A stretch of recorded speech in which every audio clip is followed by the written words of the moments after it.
जी ma'am. हमारे जो लड़ाई की शुरुआत तो 14 मई से स्टार्ट हुई थी। लड़ाई ट्रैक्टर ट्राली को लेके हुई थी, सामने से गाड़ी आ रही थी, वहाँ हम गेहूँ उतार रहे थे और गेहूँ उतारते टाइम लड़ाई हुई थी। छोटी सी बात पे इतनी बड़ी बात हो गई कि उन्होंने गन शूट फायर कर दिए थे। लड़ाई के मौजूद मेरा भाई था, मेरे देवर और मेरे पापा बाद में निकल के आए थे। जब वो निकल के आए उन पे आते ही गन शूट हो गया था और उस गन शूट के टाइम एक बंदा उनका खुद भी मर गया था, पर आरोप हम पे आ गया कि हमने उनके बंदे को मारा है। उसके बाद हमने इतनी मतलब सारी जगह कंप्लेंट डाली कि सर हमारे घर वाले इतने कसूरवार नहीं है, जिसने मारा वो मेरा भाई कह रहा है कि मैंने डंडे से मारा, मैं एडमिट कर रहा हूँ इस बात को।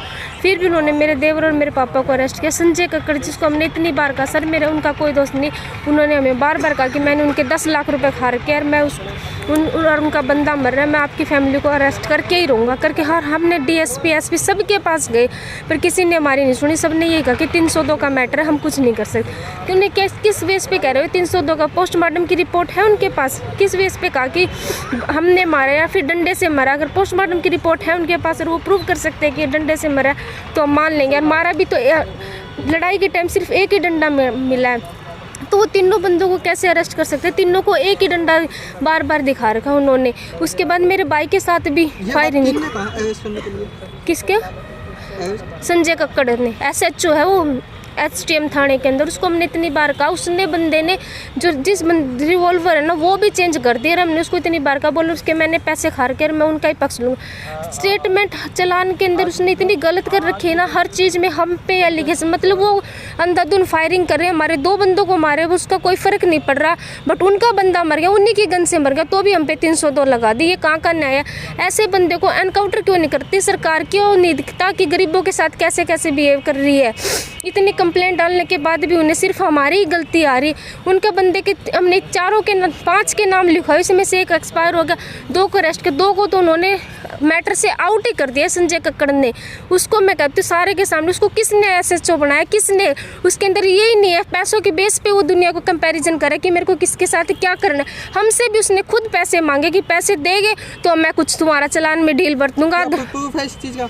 हाँ, हम मेरे फैमिली वाले उससे मिलने गए थे, उन्होंने खुद कहा। मेरे पापा जो है अब एक्सपायर भी हो गए, वो मेरे बाबा सारे गए थे उनसे मिलने, तो कहा था मेरे को कुछ दोगे तो मैं तुम्हारी डील बरत दूंगा, और वैसे मैंने उनके पैसे तुमसे ज़्यादा खा लिए। उसने खुद ये बात कही कि मैंने 10 लाख रुपए खाए उनके, अगर नहीं कही तो उसको मेरे सामने ला दो, मैं प्रूव करवा दूंगी। ये बात है, उसने खुद कही है। इसके बाद भी हमने सभी से सिक्योरिटी भी मांगी, बट किसी ने हमारी नहीं सुनी। अभी 30/10 को भी मेरे भाई के साथ वो होगी, घटना होगी।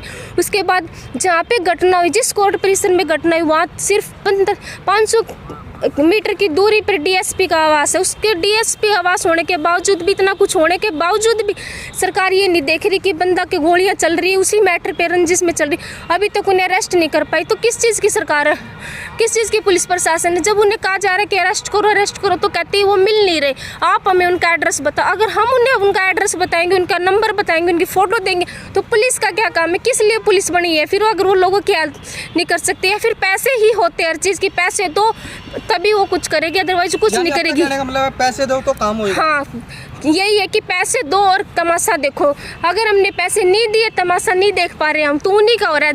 मतलब सरकार जाटों की है, हर सरकार वो भी जाट है, तो कास्टिज्म इतना है कि उनकी सरकार है, वो ही उन्हीं की सुनी जा रही है। इतना मैटर होने के बाद कहाँ हमारे DSP, कहाँ हमारे SP, कहाँ है?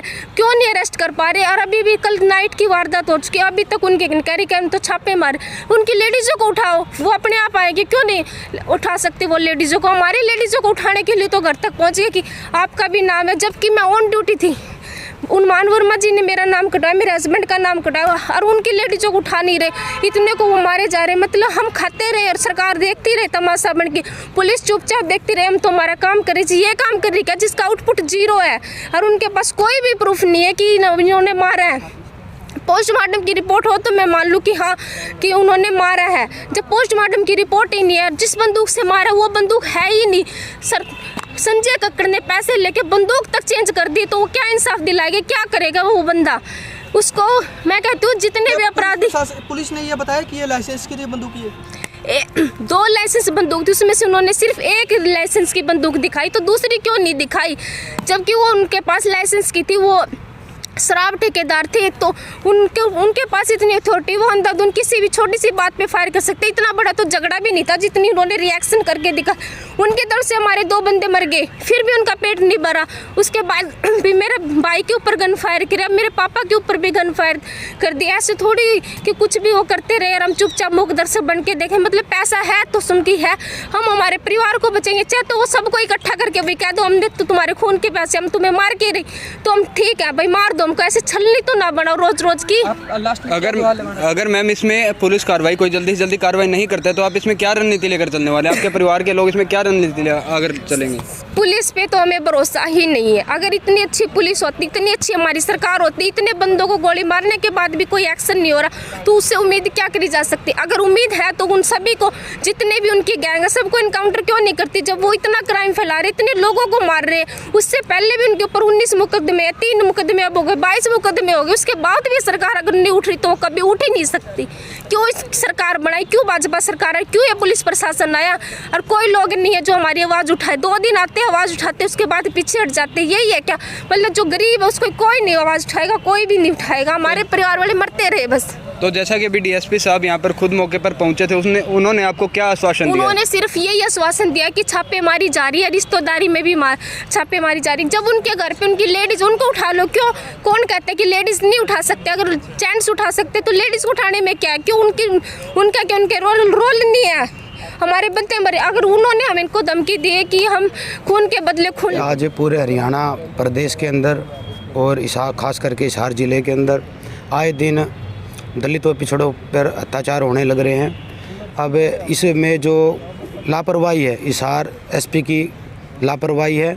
जो पीड़ित थे उन्होंने एप्लीकेशन दी थी कि मेरी जान को खतरा है, जिले सिंह ने, और एसपी साहब ने अगर वो सुरक्षा दी होती तो मर्डर नहीं होता। तो इसमें प्रशासनिक घोर लापरवाही है। तो हमारी यही मांग है, सबसे पहले तो जो दोषी कौन है इसके अंदर ये देखा जाए, और हमारी मांग ये है कि जो दोषी हैं इसके अंदर, जो मर्डर करने वाले, उनकी गिरफ्तारी हो, पहली हमारी ये मांग है। और दूसरी, जो पीड़ित परिवार है उसको 25 लाख की आर्थिक सहायता दी जाए और इनका आरएम का लाइसेंस बनाया जाए। संजय चौहान, जय भीम आर्मी, चेयरमैन। आज का मामला है जो मर्डर बताया जा रहा है, इसका क्या पूरा मामला है स्टार्टिंग से? मतलब क्या कुछ इसके अंदर पुलिस की कार्रवाई हुई है और क्या मामला, पूरा मामला बताइए सर। ऐसा है जी, एक घटना 5 महीने पहले हिसार में शिवनगर में हुई थी। जी सर। हमारे एक ईश्वर सिंह नाम के व्यक्ति है, ट्रैक्टर के मामले में, ट्रैक्टर ले जाने के मामले में एक झगड़ा हुआ था।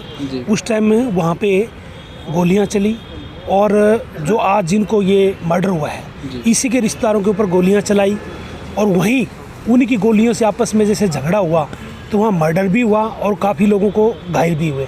वो मामला अभी चल रहा था। इसी दौरान जो पक्ष था, दूसरा पक्ष जो था, उन्होंने क्या किया, अभी 30 तारीख को एक प्लान बी में रोहतक के अंदर जो ईश्वर सिंह था उसके लड़के का मर्डर करने के लिए उस पर गोलियां चलाई। वो अभी ज़िंदगी और मौत के बीच जूझ रहा था, लेकिन दोषी लोगों ने ये समझा कि हमने उसका मर्डर किया था पर वो बच गया। अब उन्होंने ये प्लान बनाया फर्दर कि हमने तो मर्डर करना ही है। तो अब क्या किया, उनके रिश्तेदारों के लिए का मर्डर करने के लिए वो कल शाम को ढाणी गार्डन में गए और वहाँ उन्होंने ब्रूटल तरीके से मर्डर किया उसका, और पूरा परिवार जबकि इस बात से जूझ रहा था, वो दर यहाँ पुलिस के प्रशासन के चक्कर काट रहा था। इवन परसों मेरे पास भी वो लोग आए, मृतक भी मेरे पास आया और वो एसपी से गुहार लगा रहे थे कि हमें सुरक्षा मुहैया कराई जाए, हमें ख़तरा है, हमारा कभी भी मर्डर हो सकता है। एक आदमी हमारा पहले ही 30 तारीख को उन्होंने जानलेवा हमला किया है, आप हमें सुरक्षा दें। लेकिन देखो कितनी मतलब हैरानी की बात है कि गरीब आदमी किस तरह से गुहार लगाता है और उसको पता है कि मेरा मर्डर होने वाला है, उसको सुरक्षा नहीं दी जाती। और इसी का ये परिणाम हुआ कि ये अगर सुरक्षा दे दी जाती या उन अपराधियों को अरेस्ट कर लिया जाता तो ये घटना ना होती, ये दर्दनाक घटना होती। इसलिए मैं कहना चाहूँगा कि प्रशासन पूरी तरह से फेल है, ये सरकार भी बिल्कुल फेल्योर है। किसी तरह भी गरीब आदमी की आज कोई सुनवाई नहीं है। गरीब आदमी चाहे कितनी ठोकरें खाता रहे, कुछ नहीं होता। अब परिवार के लोग यहाँ अभी बैठे हैं, सभी लोग कह रहे हैं कि उनको तुरंत गिरफ्तार करें, हमें न्याय मिले, सुरक्षा मिले, जो भी है उनको। सब लोग बेचारे अब गुहार लगा रहे हैं। अब ये हालात आज देश के हैं। जी सर, तो कहीं ना कहीं आपका कहना यह है, अगर उस दिन जब ये एसपी साहब के पास पेश हुए, अगर उस दिन इनको सुरक्षा मुहैया करवाई जाती तो आज इनको यह एक व्यक्ति इनके परिवार में से खोना ना पड़ता। एक्चुअल बिल्कुल यही बात है, अगर उनको सुरक्षा मुहैया करा दी जाती तो ये घटना ना घटती। जी सर। धन्यवाद सर। तो जो ये बरवाला हत्याकांड है, इसके ऊपर पुलिस की क्या कार्रवाई की जा रही है? अब पुलिस ने मामला दर्ज कर लिया है, शव को पोस्टमार्टम के लिए भेज दिया गया है और आरोपियों की तलाश में छापेमारी की जा रही है। शीघ्र ही आरोपियों को गिरफ्तार कर लिया जाएगा।